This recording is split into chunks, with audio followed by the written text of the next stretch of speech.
Welcome back. Today we will discuss political issues like terrorism, violence and war.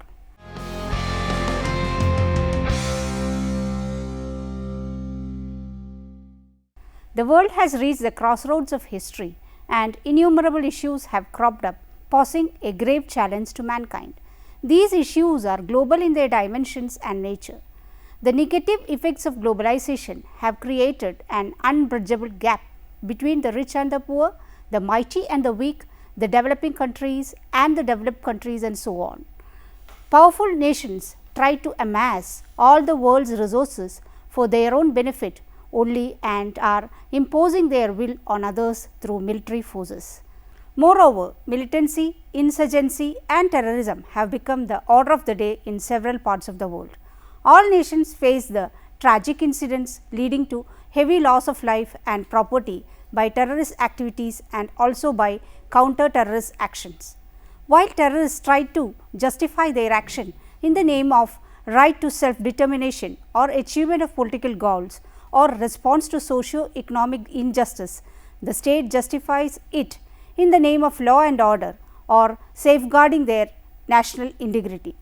In spite of all the achievements of science and technology, human beings have not been able to reduce the intensity of evils such as tyranny, social injustice, distrust and rampant violence affecting almost every sphere of human life and relationship. The humanity is under threat of extinction accelerated by nuclear warfare and the impacts of misuse of modern science and technology. World is dominated by greed and competition, speed and restlessness, poverty and starvation, exploitation and ecological imbalance, violence and war and so on. So, the issue of peace occupies greater role and significance at present. If democracy has to survive in its true spirit and science has to be utilized positively for maintaining the stability of the society, peace and security of the people are to be ensured, then we have to work hard to achieve these ends. The concept of peace has been discussed endlessly at the national and international levels by the statesmen, thinkers and social reformers. They have been struggling relentlessly to find possible solution to put an end of the wars between the nations and civil wars. It is more relevant and proper to give a serious thought for the establishment of an enduring and lasting peace in the world. Uninterrupted peace and everlasting harmony could be achieved through Gandhian concept of non-violence. It is only by love and unadulterated non-violence that peace could be established. The concept of non-violence as interpreted by Gandhi is not merely an antithesis of violence, but it is multidimensional. It is a way of life and method of conduct to sustain order. It sets in a new world order in the modern civilization and transforms the existing social order based on violence. Here in this module, we are dealing with this concept of non-violence of Gandhian thought as a best alternative to the problems of terrorism, violence and war. Gandhian concept of non-violence. Gandhi's greatness as a leader and a thinker lay in his transformation of individualistic message of non-violence into a success technique of direct action. He attempted to apply the theory of ahimsa enunciated by the old Indian teachers and prophets on a social, economic and political plane. Ahimsa, according to Indian thought, was a part of spiritual discipline. Gandhi's contribution lies in the fact that he transformed the ethics of ahimsa from the individual plane to the social and political plane. Gandhi said, "I have nothing new to teach the world. Truth and non-violence are as old as the hills. All I have done is to try experiments in both." For him, non-violence is the means and truth is the end.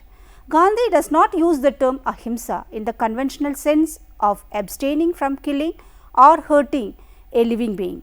Instead, he emphasized certain aspects of ahimsa which had not been given that much importance earlier and made the word uniquely his. As per Gandhi, the word ahimsa has both a negative and a positive import. The positive aspect of its meaning is more fundamental for Gandhi because it comprehends the negative aspects and also represent its essence. The usual meaning of ahimsa is non-killing or non-injury. Gandhi was influenced by Jainism, which recommends the practice of ahimsa in thought, word and deed. He, however, differed slightly from the conventional meaning and was of opinion that killing or injury to life can be an act of violence only under certain conditions such as anger, pride, hatred, selfishness, bad intention, etc. Any injury to life done under these motives is himsa. Thus, the negative meaning of ahimsa is non-killing or non-injury, but this presupposes that non-violent act is free from hatred, anger, malice and the like. Non-violence or ahimsa is hence equally comprehensive and represents the total neutralization of violence in all forms. In its positive aspect, ahimsa is nothing but love. Ahimsa is not merely the act of refraining from doing offense, injury and harm to others, but represent the ancient law of self-sacrifice and constructive suffering. Gandhi interpreted it as signifying utter selflessness and universal love. The ultimate aim of ahimsa is to love even one's enemies or opponents. Ahimsa thus is equivalent to positive compassion and love. Love is a kind of feeling of oneness. It demands a sincere effort to free the mind from feelings like anger, malice, hatred, etc., because these create obstacles in the way of love. Love, according to Gandhi, is the energy that cleanses one's inner life and uplifts and encourages noble feelings such as benevolence, compassion, tolerance, generosity, kindness, etc. Gandhi considered it as the highest virtue, ahimsa paramo dharma, because all other virtues presuppose love and no virtue can be practiced unless all beings are allowed to live. It is a foundation on which the whole social, political thoughts and ideas of Gandhi rest. He regards non-violence as a dynamic force to oppose evil and redress grievances. For Gandhi, the operation of ahimsa was an exercise of soul force and is a gospel of strength. It proceeds from moral and spiritual strength. It is the strongest force known and it is a force of the subtlest kind. Again, according to Gandhi, non-violence is not a shield of cowardice, but it is a virtue of the brave. Cowardice is wholly inconsistent with non-violence, which presupposes an ability to strike. It is a conscious and deliberate restraint laid upon one's desire for vengeance. The path of non-violence always requires courage and conviction for it to be effective. It is never a courage born out of helplessness. Gandhi believed in thorough practice of the ideal of abhayam or fearlessness, and it may be said that the perfect ahimsa means fearlessness. It is the path of the brave.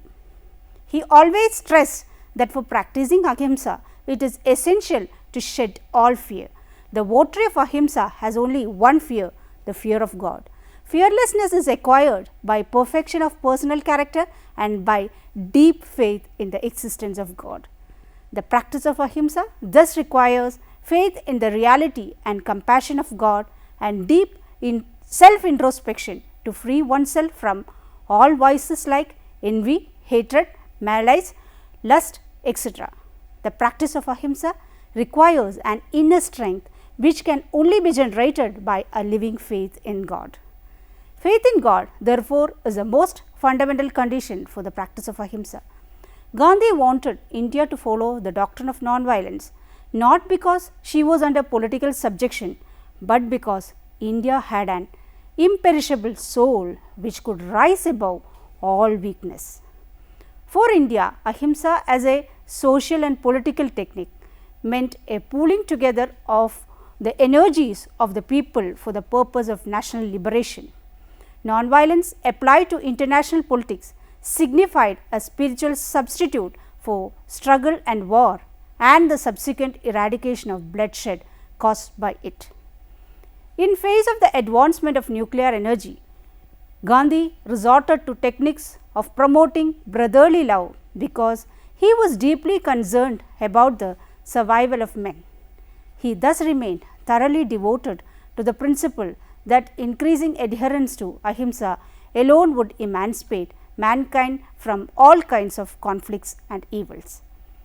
Gandhi regards non-violence as a law of the human species and as a creed that has to be all pervasive. The application of non-violence in the economic and political field is a unique contribution of Gandhi, who claims that society is held together by the law of non-violence. Gandhi was neither philosopher nor a politician. He was an ordinary human being with extraordinary sense of humanity and spiritual outlook. According to him, a human being was created to take himself to a higher level of consciousness and to become even better. But Gandhi saw humanity regressing back to its animal past. He set out to reverse this trend, and the method he adopted for this that was of truth and non-violence. He showed the world that man need not indulge in violence to secure peace. Peace could only be secured by peaceful means. Gandhian non-violence as an alternative to terrorism. There are no consents for the definition of terrorism. The United Nations General Assembly has used the following political description of terrorism: criminal acts intended or calculated to provoke a state of terror in the general public, a group of person or particular person for political purposes are in any circumstance unjustifiable, whatever the consideration of a political, philosophical, ideological, racial, ethnic, religious or any other nature that may be invoked to justify them. Terrorism has been felt all over the world and continues to affect the peaceful environment.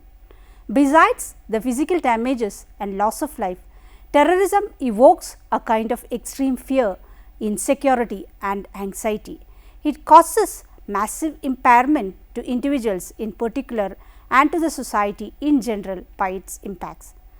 The basic aim of terrorism is to terrorize the public as well as the administration for political or personal ends, using violence in the form of explosions, bombing, hijacking, kidnapping, assassination and destruction of properties of individuals and government.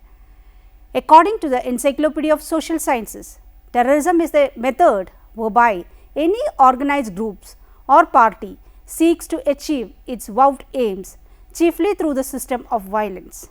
It is a tactic employed by different groups in different parts of the world in pursuit of different objectives. The different objectives of terrorism includes to destroy the internal stability and create a feeling of fear and insecurity among the people, to ensure the allegiance and obedience of the followers, to advertise the movement or to give publicity to the ideology and strength of the movement, etc. If early terrorism targeted those in power, the present terrorism has been targeting the innocent civilians also. Some of the prominent terrorist organizations of the century include the LTTE of Sri Lanka, the Sikh and Kashmir militants of India, Taliban and Al-Qaeda of Pakistan and Afghanistan. They are skilled in the use of chemical, biological, nuclear and conventional weapons and modern communication systems for their terrorist activities. The causes of terrorism can be traced at the individual, national and international levels. Its roots can be seen in the social, historical, cultural, religious, economic and psychological aspects. The fundamentalist elements within Islam believe that Muslims have been greatly marginalized and discriminated against the New World Order. Some of the major causes that lead to terrorism include persistent disputes, absence of reasonable redressal procedure, brainwashing of children and youth, impacts of globalization, etc. The consequences of terrorism are many. Terrorist activities can paralyze the entire cosmos. Sometimes terrorism accelerates collapse of the social order and they exploit this situation by projecting it as a better alternative. It upsets the economy of nation, which directly affects their developmental activities and results in economic crisis. Again, terrorism violates human rights and has become a threat to the whole civilization of the world. From the above account, it becomes evident that terrorism which inflicts violence is detrimental to the peaceful conditions of a society. It involves the use of a violent strategy for essentially political reasons. By their attempts to achieve the target, innocent people are affected severely. The authorities have to address the causes of terrorism which emerges from time to time and should make effective steps to maintain law and order and thereby bring peace and security of their citizens. But we should not forget the fact that violence takes us nowhere and non-violence is definitely the only means to peace and security. Here lies the relevance of Gandhian alternative. Terrorism has become a universal phenomenon and has made the world a dangerous place to live in. The unforgettable attacks of terrorists on the World Trade Center of US have shocked the world forever. In India, we have instances of bomb blast in Mumbai, the attack on Taj Hotel, killing innocent people and many tourists. It is a threat to world's peace and prosperity. No nation can excel to achieve its goal unless it is free from terrorism. So, there have been intensive efforts in India and in the world to fight against terrorism, but no great success have been achieved so far to maintain peace. So, we feel that it is high time to make use of Gandhian technique of non-violence as a method to curb terrorism. Now, let us have a look into that and see how ahimsa can be an alternative to terrorism. Peace, according to Gandhi, is more than the absence of violence. It is the establishment of social justice through equal opportunity, a fair distribution of power and resources, equal protection and impartial enforcement of law. So, from this point of view, peace involves the elimination of the root causes of war, violence and terrorism. It involves a conscious effort to build a society on the basis of non-violence. Again, Gandhi was of opinion that a noble end can be achieved only by good means. So, he insisted that if we want to reach the noble end, it is to be reached through ahimsa or non-violence. If peace is established by violence, it will not be long lasting. Peace is the existence of peaceful relationship, active association and planned cooperation among persons and groups for achieving greater aims such as justice, security and order. Such an establishment will be an unfailing remedy to eradicate the causes of terrorism. According to Anurag Gangal, a Gandhian strategy for confronting terrorism therefore would consist of the following: stop an act of violence in its tracks. The effort to do so should be non-violent but forceful. Address the issues behind the terrorism. Maintain high moral ground. Mankind today is facing challenges from multidimensional crises such as terrorism, denial of human rights, economic inequality, racial discrimination, ethnic violence, religious intolerance, poverty, environment degradation and so on. Gandhi's principles of truth, non-violence, love, sarvodaya and satyagraha are of great relevance in this context. These principles have to be reinterpreted and applied to the emerging realities of our society. Thus, the lessons from Gandhi have become relevant for addressing the challenges of the contemporary society. Gandhian technique of non-violence as an alternative to war and violence. Today, life is being threatened by innumerable kinds of violence and very often we feel powerless and helpless at the intensity of the matter. It is our personal and collective responsibility to get on the right track of life because violence appears in various forms and magnitude. The government takes many steps to curb it and to restore order and tranquility in the society. Here also we see that violence itself is used against violence. Millions of people have been killed by wars and conflicts. War destroys lives, causes misery and displacement to millions, sets back development and destroys monuments, culture and ideas. Violence is something one party does to another by use of force, an overt physical act causing injury to a person or property. It is harmful use of force against persons which cause the oppressions of human beings. The different kinds of violence include domestic or family violence, verbal violence, psychological violence, sexual violence, gang violence, child abuse, gender violence or harassment, political violence, cultural violence, religious violence, etc. Violence can be direct or indirect. Direct violence is an act of force which one or more people use to impart or inflict physical harms or injuries on other people. This include acts of war, torture, fighting, arms, violence, physical abuse and emotional abuse. These are acts which insult the basic needs of other. Indirect or structural violence is a permanent state of violence which is embedded in the social, political and economic structures that make up a society. When we look into its details, we find that the main causes of violence include consumerism, economic exploitation, unemployment, caste system, capitalism, gang rivalry, lack of education, moral laxity, lack of tolerance, family breakup frustration and poor planning and deep corruption. Because of these causes, violence has assumed a gigantic shape and its presence are felt at all levels. War is another menace faced by the humanity. Prevention of war and the realization of peace are the cardinal concerns of the contemporary world community. Humanity today is threatened with total destructions through the development of nuclear weapons.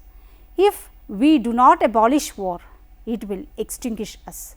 So, awareness is developing all over the world that war must be abolished. With the advancement of science, war has become a more and more brutal and devastating. Wars can never end wars, but it only breeds violence. According to Dr. Prem Kumar, an atomic war is the most senseless, inhuman and most dangerous, and it should be prevented at any cost. Violence and war are found to be mere futile, as violence evokes counter violence and resentment. On the other hand, wars breed evils such as hatred and enmity. So, attempts for the abandonment of wars and establishment of peace have to be done by intellectuals, statesmen and thinkers all over the world. In this context, Gandhian method of non-violence and his approach to peace and conflict resolution can be suggested as the best alternative to violence and war. Gandhi's main aim in his life was to give people an alternative way. He not only expounded the details of his alternative way, but also practiced it in his personal, political and social life. He showed the world not only the goal of peace, but also the supreme method of achieving world peace. His approach to peace and conflict resolution was not only rooted in Indian tradition, but also informed by the best of Western thought.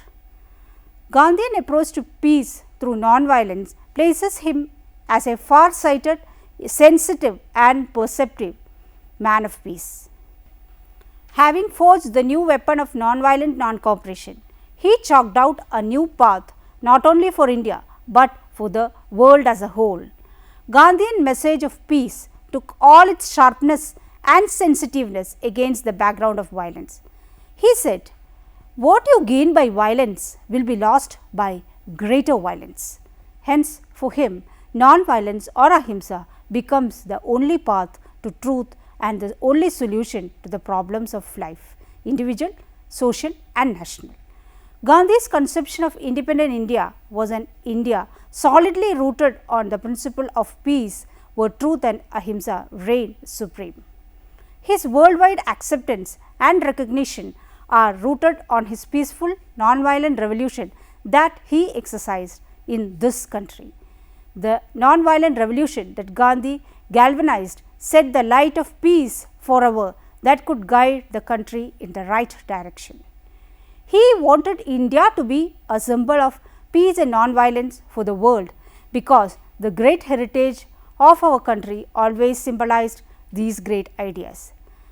Gandhi had the firm belief that human beings were basically good and humanity essentially had a non-violent nature. The underlying sources of conflict, violence and war are distrust and fiction. So, Gandhian method of conflict resolution not only focus on the immediate grievances of the problem, but it goes beyond that to look at the underlying cause of it as well. Satyagraha, the non-violent method of conflict resolution propounded by Gandhi, hence pay due attention to the causes of the problems also. Peace in the world could be better maintained by properly understanding the concepts and techniques of Mahatma Gandhi. It is important to realize his techniques, and we should try to replace the present techniques which may advocate violence all over the world. The best gift which Gandhi presented to the world is his gift of non-violence. By transforming the ethics of ahimsa from the individual and religious plane to the social and political level, he gave the doctrine of non-violence a revolutionary intent and direction. His insistence on the resolution of all conflicts by peaceful means has become more relevant today when the world is torn by strife and oppression. Peace is more than just absence of war. True peace is justice, freedom and recognition of human rights. Today, violence has lost its dynamics, but non-violence has not rooted out entirely, because it is deep rooted in our societal structure and also in our mental makeup. The preamble of UNESCO states that since war begins in the minds of men, it is in the minds of men that foundation of peace must be constructed. Hence, what is needed is a change in the attitude and behavior of the people. This will help us to achieve greater cooperation and peaceful methods for solving problems. So, Gandhi wrote, "The way of world peace lies in cultivating the spirit of non-violence and peace in the hearts of men. As the individuals are built, so the nations are built, and as the nations are built, so the world is built. We need to build a culture of non-violence among our children and youth, and promote a culture of resistance to injustice through satyagraha. This is the most potent weapon of non-violence that has been given to us by Gandhiji for ensuring an endurable peaceful social order through world peace." Gandhi had deep faith in the possibility of establishing peace through non-violent techniques of satyagraha. He said that the root of every violence or conflict is untruth, and that the only permanent solution to violence is the truthful method of satyagraha. In fact, Gandhi considers satyagraha as a moral substitute for war and as a superior means of redressing the grievances. It relies on persuasion and moral pressure rather than on physical force to achieve the goal of peace and justice in society and in the world at large. According to Gandhi, it is applicable to all situations, from interpersonal to group relations and from micro to macro level problems. Therefore, we can say that there ought to be great reliance for Gandhian ideals and methods in the present world, which is confronted with violence, terrorism, intolerance, war, discrimination and exclusiveness. Gandhi has thoroughly perceived the concept of non-violence and found it to be the basic tenet of human existence. He demonstrated to the whole world that non-violence is the only indisputable way to attain peace and tranquility. The successful application of non-violence ushers in a new peaceful world order involving a great deal of moral strength and readiness to undergo self-suffering on the part of the person who applies it.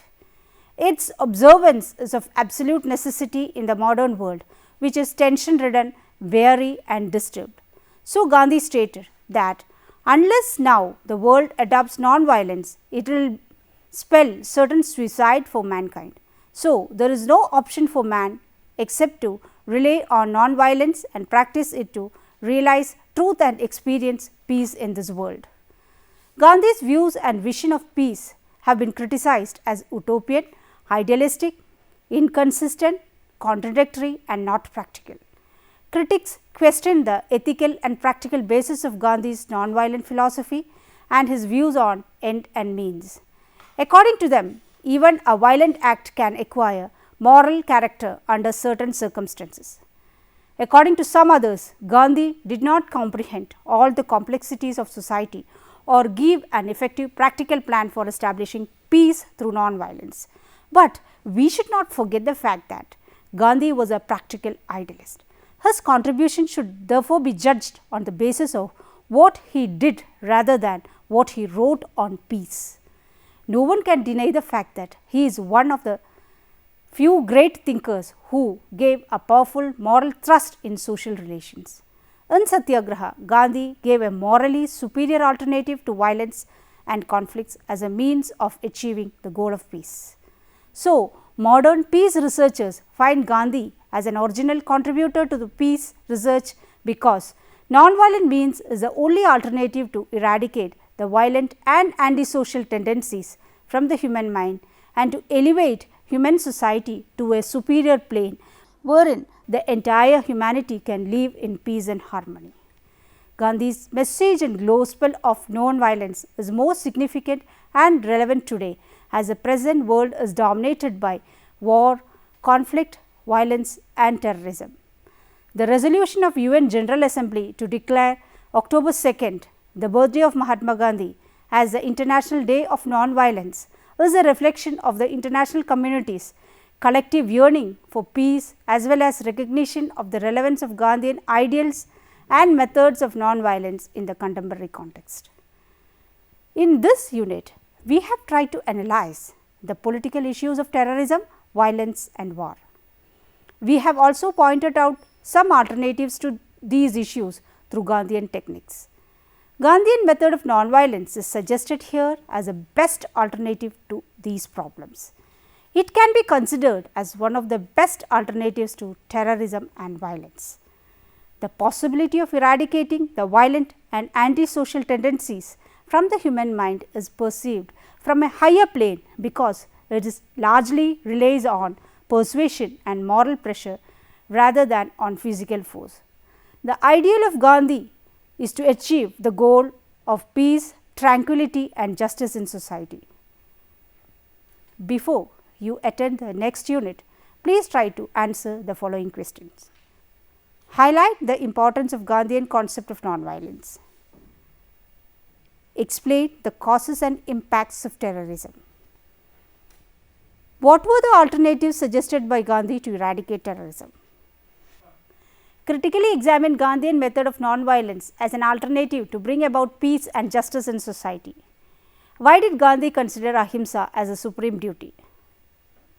Books for your reference are Gandhi and Terrorism by Anurag Gangal, in Relevance of Gandhi in 20th Century, edited by Ashutosh Pandey, Abhijit Publications, Delhi. Gandhi, a Humanistic Model by Prem Kumar, Agamsha Publishing, Delhi. Young India by Gandhi and Harijan by Gandhi. Thank you for watching the program. See you next time. Until then, goodbye.